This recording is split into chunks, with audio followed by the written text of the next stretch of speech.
Pak Ronald? Pak? Pak? Ditanyain sama istrinya, Pak. Cepat sembuh ya, nanti biar ketemu sama istrinya. Jangan dilepas, jangan dilepas. Shalom Bapak Ibu semuanya yang ada di manapun berada. Saya Ronald dan ini istri saya. Saya Risma. Dan hari ini kami akan menyaksikan kasih Tuhan dalam kehidupan kami, di mana saya disembuhkan Tuhan dari COVID-19. Dan inilah kisah kami.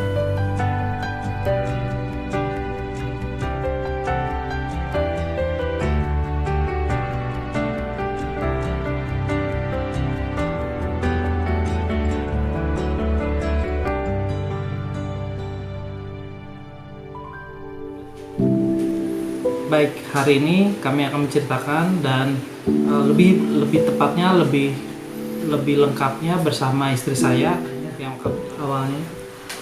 Shalom Bapak Ibu Saudara semua yang dikasihi Tuhan. Kami tahu dalam situasi pandemi ini nggak mudah, tapi kami percaya bahwa ada perlindungan Tuhan di dalam situasi pandemi ini. Dan kami itu sekitar bulan September pertengahan, suami saya sakit demam di hari pertama, kedua, bahkan di hari ketiga. Dia merasakan demam, batuk, dan bahkan dia merasakan awal pertamanya adalah gejala tipes, merasa demam naik turun seperti tipes. Terus terakhir dia batuk, dan itu saya sudah worry, aduh Tuhan gimana nih ya, kondisi dia kok semakin hari semakin buruk. Dan saya sempat merawat dia, sempat memberikan obat yang juga saya minta juga dari dokter untuk dia bisa dikonsumsi di rumah. Tapi selama 3 hari dia merasakan sangat sakit dalam tubuhnya, bahkan untuk dia bergerak aja susah saat itu kondisinya. Dan entah kenapa perasaannya saya sudah langsung worry, dan saya memutuskan untuk saya bawa ke rumah sakit. Saat itu sekitar malam jam 12 malam, saya udah nggak bisa merasakan pernafasan itu, nggak bisa sesak, dan saya nggak bisa mencium bau, dan makanan pun nggak bisa ngerasain enaknya makanan tuh, nggak ada rasa gitu. Jadi ketika suami saya merasakan sakit selama 3 hari, saya langsung telepon. Pertama saya telepon sahabat kami, kami minta pendapat untuk bagaimana bisa bawa suami saya, dan akhirnya kami untuk coba telepon pihak ambulans. Nah, ketika kami telepon pihak ambulans, begitu banyak mungkin pasien yang begitu banyak pasien yang dijemput ambulan, jadi agak susah saat itu kondisi untuk kami dapat ambulan.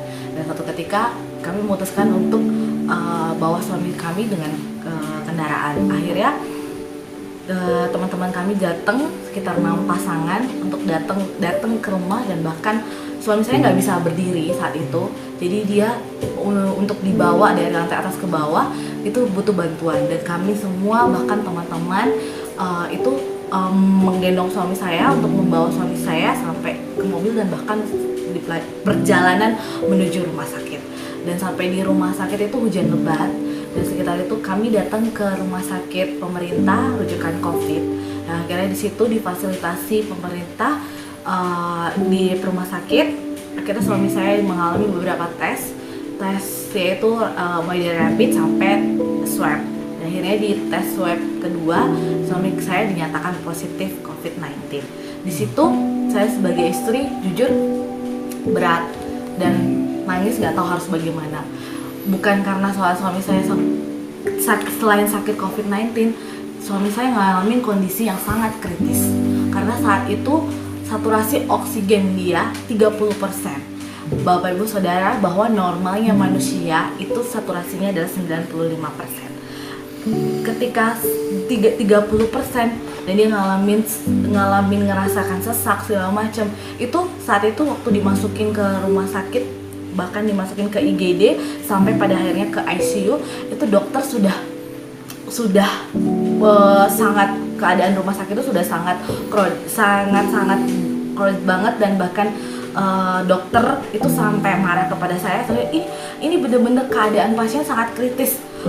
Keadaan pasien ini sangat kritis ketika dilihat CT scan paru-parunya, toraksnya itu sangat jelek dan sangat buruk. Bahkan saturasinya 30%, normal manusia itu 95%. 30% ini tuh sangat bahaya dan harus dilakukan tindakan dengan ventilator. Saya saat itu di malam hari itu waktu menuju pagi itu saya juga nggak tahu harus bagaimana. Saya hanya bisa duduk dan saya hanya bisa berdoa sama Tuhan. Saya nggak tahu harus bagaimana karena kondisi suami saya bukan semakin baik tapi semakin buruk. Akhirnya dokter mengajak saya bicara dan melakukan untuk dia pakai ventilator. Selain ventilator dia harus dipakai beberapa alat medis. Saya juga nggak begitu karena kondisi pasien dia harus diobservasi. Jadi ketika dimasukin ICU itu hati saya bergejolak, Tuhan, saya nggak tahu harus bagaimana lagi. Saya hanya minta Tuhan sembuhkan suami saya. Dan ketika suami saya sudah ngalamin sampai 12 jam dan habis itu dipindahkan ke ruang ICU isolasi COVID. Nah ketika suami saya dipindahin ke situ, dia sudah mengalami antara sadar dan tidak sadar. Jadi dia mengalami yang namanya hipoxia, yaitu kadar oksigen di dalam darah yang berkurang, saturasi jadi saturasi 30%. Harusnya normalnya manusia ketika bisa bernapas dengan baik itu 95%. Jadi kalau di bawah 50% saja sebenarnya seluruh organ tubuh itu tidak bekerja dengan baik. Bahkan baik itu ginjal, baik itu semua itu tidak akan bekerja dengan baik. Bahkan ini 30% itu ajaibnya jantungnya dia masih bisa berdenyut gitu. Dan di situ ketika waktu dilakukan di ruang ICU, suami saya semakin hari bukan semakin baik tapi semakin kritis. Kondisi semakin yang hanya minta belas kasihan Tuhan. Saat itu saya hanya ketika dokter ngomong dan saya bilang, Tuhan ini gimana, suami saya sakit COVID, bagaimana ini gitu. Bapak ibu saudara tahu bahwa COVID itu juga pasti akan menyebar, bahkan saya ngelawat dia gitu, tapi saya percaya bahwa saya pasti sehat gitu, karena saya tahu suami saya lagi berjuang antara hidup dan mati. Dan saya ketika semakin hari semakin kritis dan akhirnya saat dipasang ventilator keadaannya sangat buruk dan dia kondisinya antara sadar dan tidak sadar, sudah tidak bisa lagi untuk bisa berkomunikasi dengan baik. Di saat itu saya hanya bisa berdoa sama Tuhan, dan setiap hari saya datang ke rumah sakit, tetapi hati saya sebagai seorang istri, saya hanya bisa minta, Tuhan, suami saya lagi berjuang antara hidup dan mati. Bagian saya hanya bisa berdoa di situ. Dan saya datang ke rumah sakit dan saya tanya kepada suster, Tuhan di mana ya sus? Belum, suami saya dirawat kamar sebelah mana, karena begitu banyak tembok-tembok yang dilapisi gitu. Tapi di situ saya hanya bisa duduk dan saya hanya bisa duduk berlutut. Saya minta belas kasihan Tuhan, Tuhan saya minta belas kasihanmu di tempat ini, bukan karena suami saya, tapi saya minta buat setiap orang yang berjuang di rumah sakit ini Tuhan. Akhirnya saya percaya one day suami saya pasti sembuh Tuhan, pasti sembuh. Kami tahu COVID ini nggak ada obatnya, nggak ada vaksinnya, tapi saya percaya ada kuasa Tuhan di situ. Bahkan setiap kali saya datang saya tanya suster dan suster bilang, belum ada kemajuan dan perlu dilakukan tindakan plasma darah. Bapak ibu saudara, itu orang yang sudah ex-COVID, embrionya diambil dan untuk dimasukkan dan transfusikan ke suami saya untuk menaikkan antibodinya. Jadi karena tidak ada obatnya, jadi hanya dilakukan seperti itu untuk membantu, dan itu juga belum tentu Bapak Ibu Saudara sampai dia bisa menaikkan saturasi oksigennya dia gitu. Wah, waktu itu saya ketika dibilang harus mencari plasma darah, saya nggak tahu harus gimana. Saya bisa hanya berdoa dan saya bersyukur banyak sekali rekan-rekan dan banyak sekali orang-orang yang membantu yang menyumbangkan, bahkan datang ke PMI untuk memberikan plasma darah ke suami saya. Saya hanya bisa berterima kasih sama Tuhan. Dan setelah dilakukan plasma darah, menunggu saturasinya dia naik, saya hanya bisa berdoa. Saya hanya bilang, Tuhan, saya minta belas kasihan-Mu, saya minta Tuhan kesembuhan-Mu. Aku percaya suamiku akan menang atas maut, dan aku percaya Tuhan akan menyembuhkan dia gitu. Terima kasih buat setiap perawat dan dokter yang udah merawat suami saya. Ketika itu perawat WA saya, Bu, Bapak mau bicara. Di situ saya kaget, dan suami saya bisa ciuman, bisa ngobrol walaupun keadaan dia masih pakai ventilator, dan walaupun keadaan masih dalam keadaan yang saturasi masih belum naik yang masih belum naik yang maksimal gitu. Tapi saya melihat di situ kuasa Tuhan dinyatakan. Saya melihat bagaimana Tuhan menolong suami saya gitu. Bahkan di tengah-tengah situasi pandemi ini, COVID yang dia ngalamin kritis, saya tahu itu Tuhan lagi bersama dia gitu. Dan saat itu Bapak Ibu Saudara, saya nggak tahu, saya hanya bisa menjerit di rumah sakit, saya hanya bisa nangis dan berdoa. Saya begitu berterima kasih, banyak sekali hamba-hamba Tuhan, semua orang, bahkan Bapak Ibu Gembala, semua hamba-hamba Tuhan yang dapat kabar suami saya sakit, teman-teman itu banyak sekali mendoakan kami tiap hari, berdoa untuk kami. Saya hanya bisa bilang, Tuhan, thank you. Saya bisa bilang terima kasih. Saat itu saya percaya bahwa walaupun tidak ada dasar untuk berharap, saya tahu saya punya Tuhan. Dan untuk selama dia ngalamin sakit, selama dia ngalamin ini, Bapak Ibu Saudara, suami saya ngalamin perjumpaan dengan Tuhan. Jadi Bapak Ibu, saya menyaksikan kasih kebaikan Tuhan buat Bapak Ibu. Di tengah-tengah saya dalam keadaan koma, saya merasakan tubuh saya itu melayang dari atas tempat tidur. Ketika itu saya sudah berada di ruangan yang saya nggak tahu itu di ruangan ICU atau di ruangan IGD-nya, tetapi mata saya sudah terbuka dan saya melihat tubuh saya sudah terbang dari tempat tidur itu, dan saya melihat plafon ruangan itu terang, dan tiba-tiba tubuh saya naik ke atas, dan saya melihat saya melayang dan naik ke atas dan masuk dalam terangnya plafon itu. Lalu Bapak Ibu, saya tiba-tiba setelah saya masuk dari tempat itu, lalu saya tiba-tiba berada di sebuah taman yang indah sekali. Tamannya dengan ada depan itu saya kayak berada di agak dataran tinggi ya. Terus saya melihat pepohonan yang hijau yang aneh dan unik ya. Saya nggak pernah melihatnya di bumi. Dan itu ada danau kecil. Terus saya lihat ada aliran air dari langit, ada warna kebiruan, ada warna keunguan seperti aurora ya. Terus saya melihat galaksi yang terang sekali di atas langit itu, dan saya melihat taman yang begitu indah di kiri kanan, dan saya melihat ada pohon di sebelah saya, saya lihat buahnya warna kuning kemerah-merahan, dan pohonnya saya juga nggak tahu nama pohon itu apa, tapi beda sekali dengan yang saya lihat. Saya belum pernah melihatnya. Lalu di kiri belakang saya ada, dan dalam waktu saya sedang tertegun dengan indahnya taman itu, saya bisa merasakan sejuknya taman itu, kulit saya bisa merasakan segarnya taman itu, dan saya bisa merasakan kaki saya itu, saya telanjang kaki ya, di situ saya bisa merasakan rumput hijau itu seperti karpet, halus dan lembut gitu ya, dan saya rasakan saya pakai pakaian yang terang silau ya, putih terang begitu ya di tubuh saya, dan saya melihat saya sudah berada di suasana yang begitu luar biasa buat pribadi saya gitu. Saya mendengar ada yang memanggil nama saya, Ronald, anakku gitu. Jadi aku lihat, siapa yang manggil saya ya?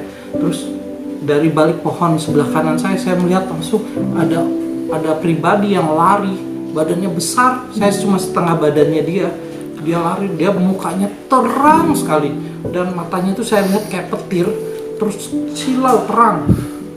Dia pakai baju putih, dan terus dia pakai selendang warna merah ya, ke yang melilit gitu ya. Terus saya lihat dia berlari mengejar saya. Dia berlari mengejar saya. Saya lihat gini, Tapi saya nggak takut, saya merasa damai, saya merasa tenang. Semakin dia dekat, saya merasa tenang, saya kayak merasa, wah ini sesuatu yang berbeda. Seperti saya kenal pribadi ini. Ketika dia datang, dia berlutut, karena dia besar ya, dia berlutut dengan lutut satu ke sebelah kanan, terus dia peluk saya begini, kepala saya sudah di sini, lalu saya ngerasain pas saya dipeluk, aduh, ada energi yang masuk dalam tubuh saya. Tiba-tiba tubuh saya itu bergetar ya, gemetar. Aduh, tiba-tiba saya menangis. Saya kok ngerasain sesuatu yang luar biasa, sukacita. Hati saya penuh dan damai sekali yang nggak pernah saya rasakan sebelumnya. Ketika saya dipeluk itu, saya merasakan kedahsyatan yang luar biasa dalam hidup saya. Di situ saya tahu saya dipeluk Tuhan saat itu. Jadi Bapak Ibu, ketika saya dipeluk sama Tuhan, tiba-tiba saya melihat sebuah penglihatan. Saya melihat seperti saya berada di suasana itu, dan saya melihat di depan saya ada saya sendiri. Saya waktu masih lahir, saya masih baby, saya sampai kecil TK, SD, SMP, bahkan sampai kuliah, sampai menikah dengan istri saya. Bahkan sampai saya di ruangan ICU, saya melihat diri saya, ada Tuhan di samping saya. Saya melihat Tuhan lagi pegang dada saya waktu pas di ruangan ICU itu. Dia pegang dada saya seperti ini, dan dia di samping saya. Nah, saya melihat dari waktu saya masih kecil, ketika saya latihan naik sepeda, saya nggak tahu ternyata saya diselamatkan Tuhan saat itu, karena ada batu kerikil, karena jalan rumah saya itu masih berbatu-batu, tapi ada beberapa batu yang Tuhan tiup. Terus ketika saya belajar, dia tiup sehingga batu-batu itu minggir tanpa saya tahu. Ternyata saya diselamatkan Tuhan. Kalau tidak, saya mungkin jatuh dan saya kena batu besar di sawah, di samping sawah itu, dan mengantuk kepada kepala saya. Dan saya mungkin saat itu bisa gegar otak ataupun saya bisa meninggal di tempat. Tapi di situ saya lihat Tuhan tolong saya. Mulai SD, terus saya pernah diusir sama bapak saya waktu pas malam jam 2 pagi. Saya lari, saya bingung, terus saya bingung cari di mana, karena jam 2 pagi itu saya nggak berani masuk ke rumah orang kan gitu. Jadi saya jalan kaki dan saya menemukan kuburan. Di samping kuburan ada sanggah gitu ya, sanggahnya orang Bali. Saya tidur di situ karena hangat. Saya tidur di situ dengan pakai sendal saya sebagai bantal tidur saya. Dan pada waktu itu dari tembok kuburan itu ada ular. Saya lihat ada ular itu masuk kuburan itu, masuk ke sanggah itu dan mau menggigit saya. Dan dia 2 meter, warnanya hijau gelap, lalu ada kuning di tubuhnya itu, dan matanya merah. Waktu dia lagi mendekati saya begini, lalu Tuhan hadir. Tuhan hardik dia, pergi. Lalu dia pergi, ular itu pergi. Dan saya lihat, Tuhan tolong saya. Waktu saya masih kecil, saya nggak tahu kalau saya diselamatkan Tuhan malam itu. Pada waktu saya udah mulai dewasa, saya banyak melakukan kesalahan dalam hidup saya. Dan ketika saya melakukan kesalahan itu, dosa-dosa itu, saya melihat diri saya melakukan, dan saya lagi senang-senangnya, Tuhan di samping saya lagi nangis. Jangan anakku, kata Tuhan di situ di samping dia nangis. Jangan anakku, jangan, dia sedih, dia nangis. Dan waktu aku melihat aku melakukan itu, Tuhan ampuni aku Tuhan.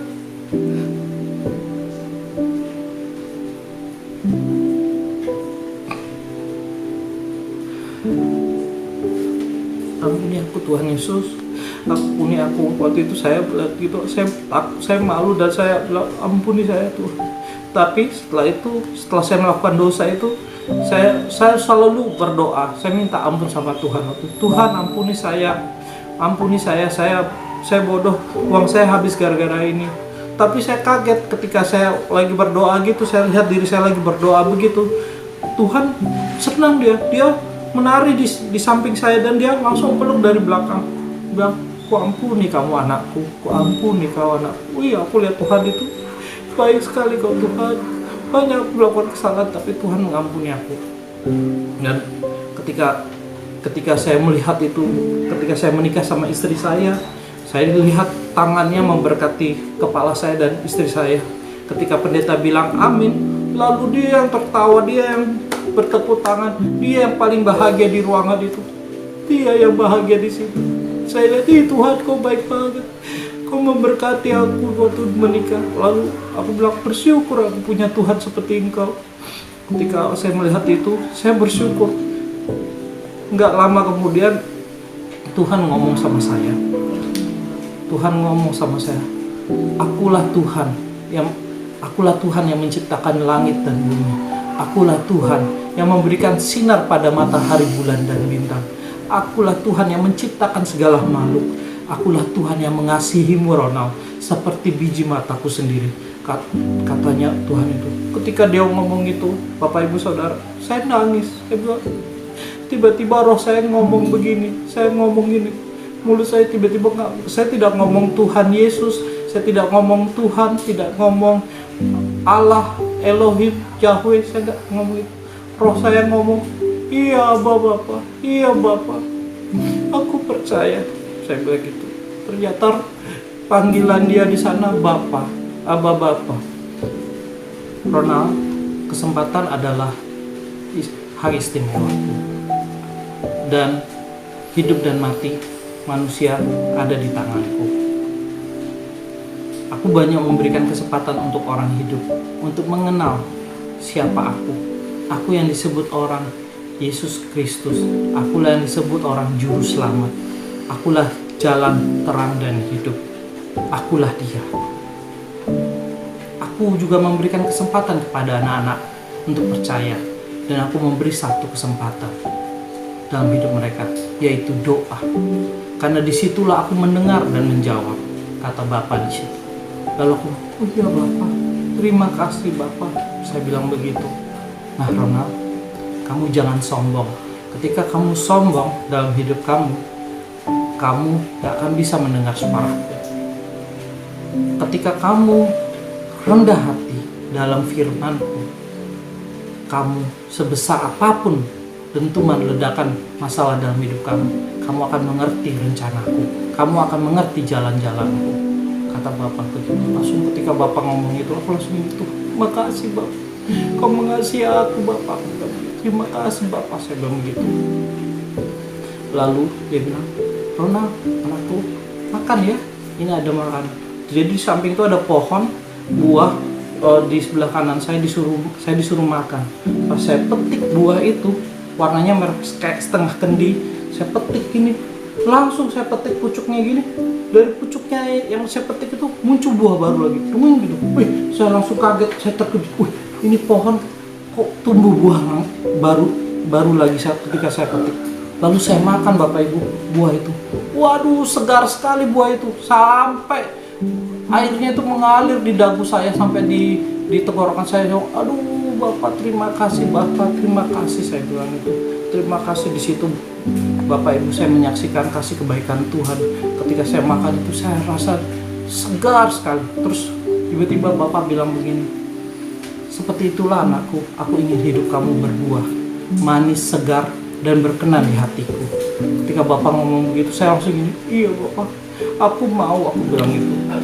Dan di situ saya merasakan sukacita bersama Bapak di situ. Lalu Bapak bilang begini, anakku, aku minta tolong ya sama kamu. Dia bilang minta tolong. Aku ingin kamu menjadi saksiku. Karena ini tempat hanya persinggahan buat kamu.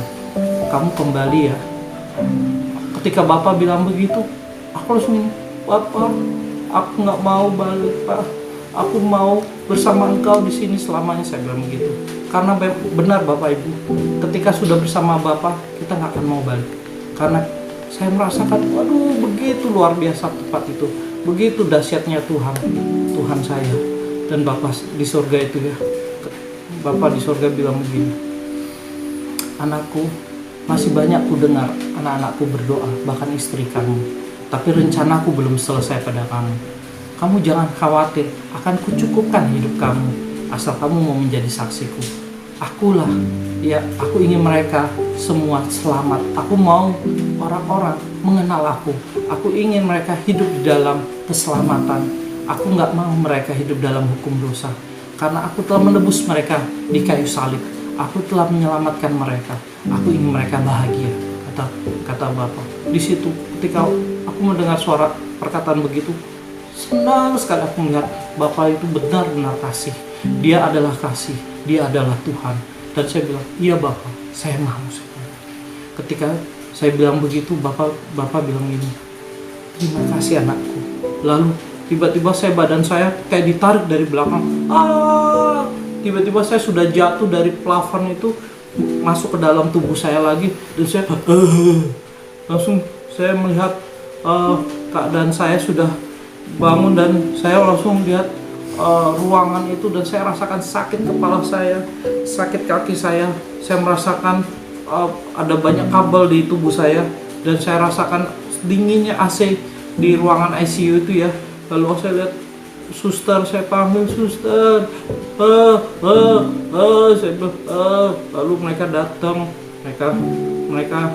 mereka ya gimana Pak Ronald?